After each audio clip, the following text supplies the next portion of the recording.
This is Gamer's Take. I am J.A. Laraque, and we're here with Joshua Laus. We are talking about the issues that matter to you. Now, here we are talking about a subject that has started a fire.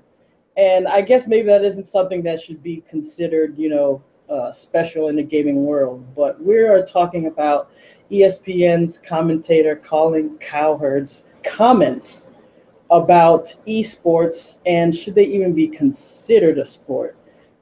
First, Joshua, thanks for joining us. Thank you for having me. This is one of those topics that started, even before esports began because, it has to go with that whole jock nerd debate. Back then when, you had arcades and people considered it wasting time. And as it grew and grew, it became a thing. And it was like, why are you playing those games? Why are you wasting that time? But obviously, as you began to make more and more money, it became more and more important. Then Hollywood got into it. You have sports people playing it. But now you have tournaments, and it's becoming more and more watched. You have Twitch TV. And then it bled over to ESPN, the mothership. And we just can't have that, can we? So, a little over a week or so ago, we had a competition or a tournament on ESPN2, and Colin got word of this, and let's just say he wasn't too happy with it. Here's what's going to get me off the air. If I am ever forced to cover guys playing video games, I will retire and move to a rural fishing village and sell bait. You want me out? Demand video game tournaments on ESPN because that's what appeared on ESPN2 yesterday. Yes! Thanks to a partnership with Blizzard, there was a League of Legends battle for 2.5 hours yesterday on ESPN2. So, here we have someone that obviously doesn't know about esports, right? First of all, when you hear this, what's your immediate thoughts? All right, the funny part is I actually listened to Colin Cowherd because I'm a sports fan no matter what. It's hilarious to listen to his take considering he always prides himself on being educated on any type of subject matter. Right. But it appears to me that there's a lot of ignorance involved, and I wouldn't want him commentating or trying to give any type of expertise on anything related to esports in general because, number one, if you don't have the passion for it, then you don't know about it. And if you don't know about it, you're not about the culture. So therefore, you're not about that life, boo-boo. It's time for you to just stay in the dinosaur age, go look up Ty Cobb records and compare them to the new guy who's out there, and let's see what happens. Because in the end, esports is moving, and it's becoming a movement that's been nurtured and cultured by its own people. There's been no outside help, from a Major League Baseball or an NBA or anything like that. We are creating our own leagues. And it's just funny to hear ignorance. I thought he was an educated person, but ignorant statements like that, they have no room in esports. The machine is too big, and he is nothing but a peanut, in my opinion. Yeah, and here's the thing. You can dissect this kind of thing. The first thing you can do is just, you can rant on it, and there's lots of that. But we can dissect this clip from the tone of his voice. That condescending tone, obviously. The music in the background playing Tetris. You could tell that, his producers back there just queued up whatever they could find under video game music, obviously the Tetris thing. Which probably made more money than any of them have in their whole lifetime. Right. But first of all, like you said, why are they going to get him to cover, esports events? Why are they going to get him to do that? Again, I'm not going to turn this into a bashing Cowherd show. I listen to him too. I'm in LA. I go to work and I'm listening to him, and there's takes that he has that I like, there's takes that he has I don't. That happens with sports, politics, whatever. But when it comes to that, you don't want to hear about that. It's like in gaming, maybe there's some takes that you'll listen to Obsolete Gamer Show. You'll like what I have to say, you don't. But, like for instance, I don't know about other subjects. You definitely won't want to hear about me about that. But going back to this clip, all right, why is he so upset about it being on ESPN? There's that factor, like, oh my God, not my network. It's like, really, your network? Well, okay. It could also stem from a couple months ago to a year ago. Even HBO did a little clip on Real Sports with Brian Gumbel. A lot of the old timers, and these are guys who cover predominantly boxing and baseball, actually, which is really funny to see the old timers resisting change. There's no need to resist change. In fact, if anything, it should be embraced that there's a new medium coming in that's going to allow for more employment to be created within the sports realm of esports combining with sports. So technically, all you're doing is just slamming doors and not trying to better the actual situation around you. As doors open, for example, sure, Nike, they make a shoe. The shoe sells how many units? XY people can afford the shoe. Those shoes, though, are not predominantly as common as an Intel processor chip in a computer. So let's say, for example, LeBron says, hey, I want an endorsement deal for X amount of billions of dollars. And you think Nike's going to be like, no, we can't, no, you're not worth billions, Intel comes in and just goes, okay, fine, no problem, we can pay that bill. Because we have a product that is so essential to the world that is in every single type of product that you use on a daily basis over a pair of shoes. So you slam doors on sponsorship deals or on money that's coming in instead of saying, hey, you know what? It's not for me, but you know what? There are other people that are journalists that may like to cover this, and it's usually the younger crowd. So for him to say that, it's actually a really naive statement. It's also funny that somebody who is basically a stat jockey would slam nerds when technically all he does all day is analyze and detract and try to figure out things. He ain't playing the sports. So why is he trying to act like he's so high and above? He didn't throw a touchdown pass. He hasn't scored an ice hockey goal. When was the last time you heard Colin Cowherds partaking in any actual physical activities during a sporting event? I'll tell you when. Tossing a paper in a basket. That's about it. but he wasn't done yet. Roll clip 2. So while many of you watched Kevin Harlan and Reggie Miller call the Rock's Mavs game on TNT, Artosis and Day 9 called the Heroes of the Storm game on ESPN2 yesterday. I really enjoyed seeing how Berkeley was able to control that map to get the coins, really punishing them with the pirate ship. If ESPN ever forced me to cover that or do play-by-play, I would quit. Now UC Berkeley is cursed, which means their buildings are not firing. Their minions are very, very weak. Get that giant boss down to the bottom left. They're even clearing out this bruiser camp. That was called Heroes of the Dorm. Really, all that matters is who gets the third tribute. Do you get 3 total so you can curse your opponent and, of course, make it so his buildings don't even shoot at you? Somebody lock the basement door at Mom's house and don't let them out. So, okay, so here we have people who know esports, and they're calling the match as it should be called, and yet we have Colin again mentioning the fact that, if I'm forced, I'll quit, which is almost equivalent of someone, rage quitting in a video game, which I think is just hilarious. I mean, we could do the same, right? We could sit here and poke fun of a lot of things in sports, even in major sports, if we wanted to do that. Yeah. But I think that's counterproductive because there's a lot of gamers who love sports. I love sports. I grew up playing. Yeah. I mean, I grew up playing sports before I really got into video games. I was playing, Little League, football, basketball, really before I really got heavily into games.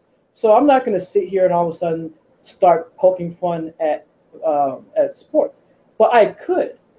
So my point is that, man, why are you going to make fun just because someone has that enthusiasm in their voice, which you should have? I did a little stint at shoutcasting. I'm not no pro or anything like that. I'm not claiming to be. But I went in there and I understood, man, you got to know the game. You got to know the people. You have to have the voice. You have to be able to hit it just like a broadcaster does, NBA, NFL, and you have to love it. Or just like in anything else, the gamers, the fans, they're going to rip you apart.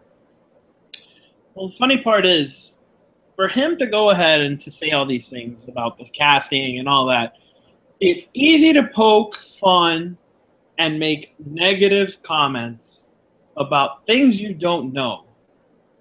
The problem is, Heroes of the Dorm actually provided a huge amount of money as a prize for the team that won, and it eventually goes to their scholarship. So this company already has done more than most NBA, most NHL, almost any type of sporting organization in bettering people's lives. So you have these multi-billion-dollar companies like the NFL, who just became untax exempt, I think. This company for almost 30-something years was tax exempt. $1 billion company a year or more, with the marketing giant that they are, $1 billion, no tax. Didn't pay tax. Mind you, Blizzard, whenever they sell stuff, they pay tax. Riot pays taxes. And these are companies that, let's say, for example, you get a group of people together and you make a challenger team in League of Legends. Those 5 people, if they're good enough, dedicated enough, could eventually go on to, let's say, become a pro team, and they make it into the pro scene. So let's say they make it to the pro scene, and they're an average team, nothing special, and eventually they go, you know what? Well, we didn't really do what we thought we were going to do. We're not really the best team in the world. They eventually become streamers. So the avenue most commonly taken now is for the streamers to have their revenue through streaming and entertaining people. So already right there, they're already entertaining people. And all of this is done through gaming, and it's all self-sufficient. There's no necessity for endorsement deals to actually be forced to provide for people. But it's really weird that, I can't say it's weird, it's really disingenuous of Cowherd to say these things without any basis, without any education about what the event was actually entailing and what the reward system was.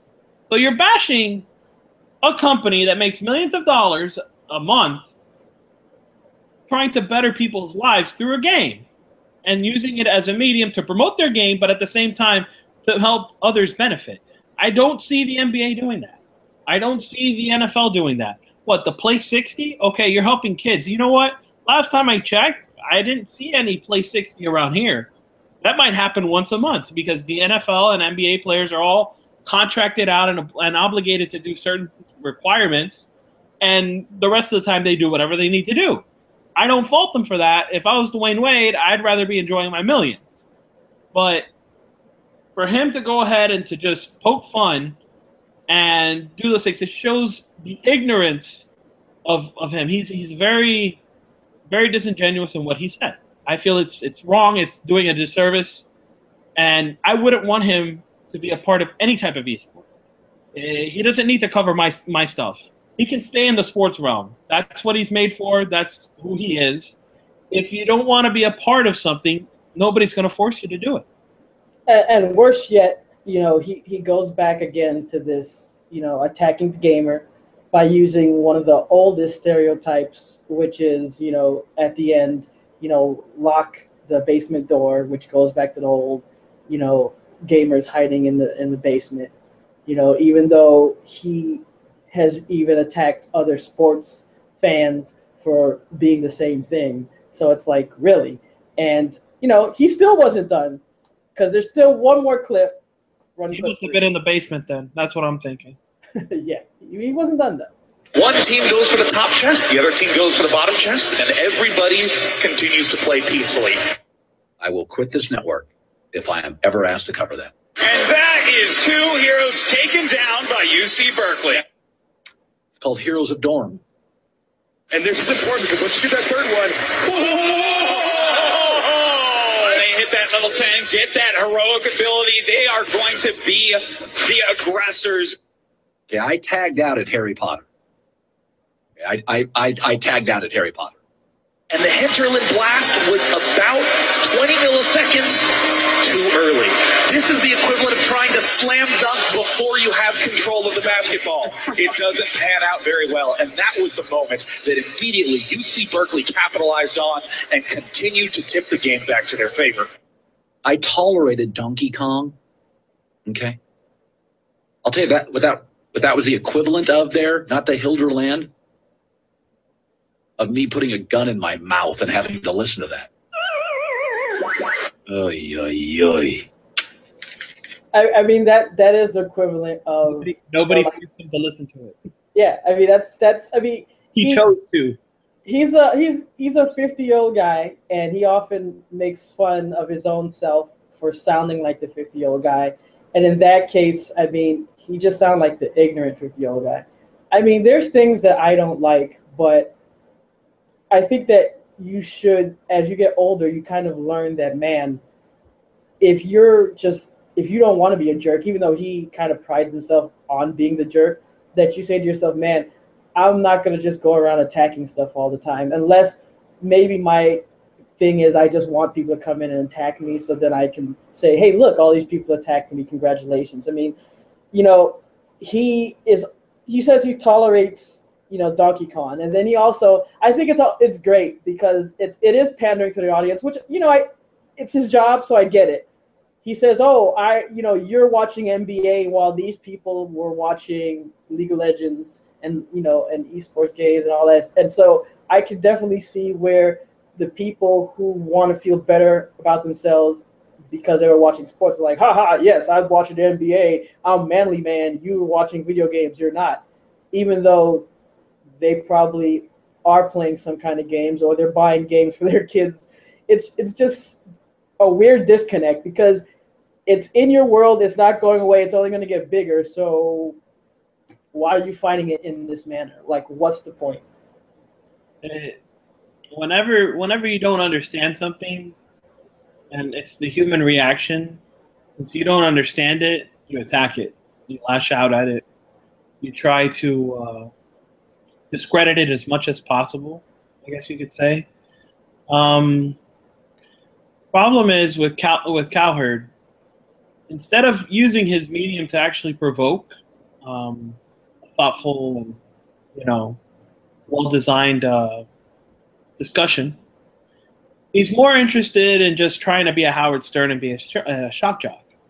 The problem is his delivery's weak, his ideas are soft, and all he comes off sounding like is some disgruntled old guy who reads his Sunday newspaper, except now he found out that he can't read the actual paper anymore. He has to buy a tablet and read it. That's what he sounds like. He sounds like that guy. And he's probably in his basement going, man, it smells like mothballs down here. This is the best thing in the world. I can't believe anybody would trade the mothballs for a actual basement that smells like Pine Sol and clean stuff. You know, like, it's sad. I sound like him because you could laugh at this, at how bad somebody who's educated, been a journalist for so long, covered so many different topics. I mean, he just attacks things. So when you attack things, it shows weak character. And to be honest, we have enough of that within our own community. We don't need more bandwagon weak characters to come into our community. So it'd be nice if he just bowed his head. He could say whatever he likes, bowed his head, and just left. We don't need him. We don't need Colin Cowherd. There are plenty of other people who have much more pull than him that like esports, like Hunter Pence, Major League Baseball player. The other day, he was on IGN playing Injustice with a bunch of people. Let's see, Fred Durst. Fred Durst was actually streaming Call of Duty the other day while he was writing music for his next album. So these are people who have way more pull than Colin Cowherd, and they don't bash gaming. They embrace it. They use it as a medium. You know what? It's a tool. Why not use it? You're fans, and you can relate through a medium. You know, that's the next evolution of how social media and stuff is going to work. Instead, this guy wants to be stuck in the old days where he grabs a pen and paper and he writes a story and he asks the guy in the locker room, "Hey, kid, how are you doing? How did it feel to get the curveball from this guy?" You know, no. Come on, man. It's old, like him, and tired. Old and tired. I think my grandmother has more energy than him. That was the main take, and we already heard his take. And, you know, perhaps it's just a troll, and we shouldn't feed the trolls. You know, gamers love feeding the trolls, and perhaps we're feeding the troll. But with Gamers Take, we're here to ask a legitimate question as well, and that question is, should esports be considered a sport? I think it's in the name, so, I mean, I say yes. But we're going to move on with this topic to the next take, and that take is the numbers take.